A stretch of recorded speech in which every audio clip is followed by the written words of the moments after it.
નિર્ગુડેના અધ્યક્ષપદે યોજાયો જિલ્લા સ્વાગત કાર્યક્રમ. પ્રજાના 5 પ્રશ્નોનું નિરાકરણ લાવવા અપાઈ સૂચના.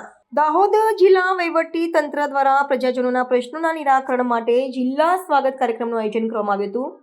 આ કાર્યક્રમ દાહોદના જિલ્લા કલેક્ટર શ્રી યોગેશ નિર્ગુડેના અધ્યક્ષપદે યોજાયો હતો, જેમાં અરજદારો દ્વારા કુલ 5 જેટલા મહત્વપૂર્ણ પ્રશ્નો રજૂ કરવામાં આવ્યા હતા. આ કાર્યક્રમમાં જિલ્લાના સર્વોચ્ચ અધિકારીઓ, જેમાં જિલ્લા વિકાસ અધિકારી શ્રી સ્મિત લોઢા, જિલ્લા પોલીસ અધિક્ષક શ્રી રવિરાજસિંહ જાડેજા અને નિવાસી અધિક કલેક્ટર શ્રી જેમ રાવલ સહિતના સંબંધિત અધિકારીગણ ઉપસ્થિત રહ્યા હતા. આ ફરિયાદ નિવારણ કાર્યક્રમમાં રજૂ થયેલા 5 પ્રશ્નોમાં બાકી રહેલા રસ્તાના કામ પૂર્ણ કરવા, જાહેર ક્ષેત્રમાં ગંદકી દૂર કરવા અને ઉપદ્રવ અટકાવવા, મહેસૂલી બાબતોમાં આકારણી નામ દાખલ કરવા, ગ્રામ પંચાયત કક્ષાએ ડિજિટલ ઓળખપત્રોની સેવા ચાલુ કરવા અને જમીનને લગતી તકરારોનો સમાવેશ થાય છે.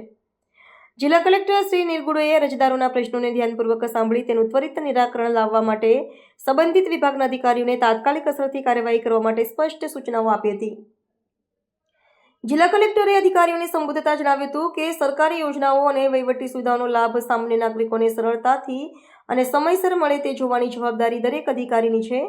સ્વાગત કાર્યક્રમ એ વહીવટીતંત્ર અને પ્રજા વચ્ચેના સંવાદનું મહત્વપૂર્ણ માધ્યમ છે, જે થકી ગ્રામ્ય સ્તર સુધીના પ્રશ્નોને ઝડપથી હલ કરી શકાય છે. વહીવટીતંત્રની આ સકારાત્મક પહેલથી નાગરિકોના પ્રશ્નોના નિકાલની પ્રક્રિયાને વેગ મળશે અને પારદર્શિતા જળવાઈ રહેશે.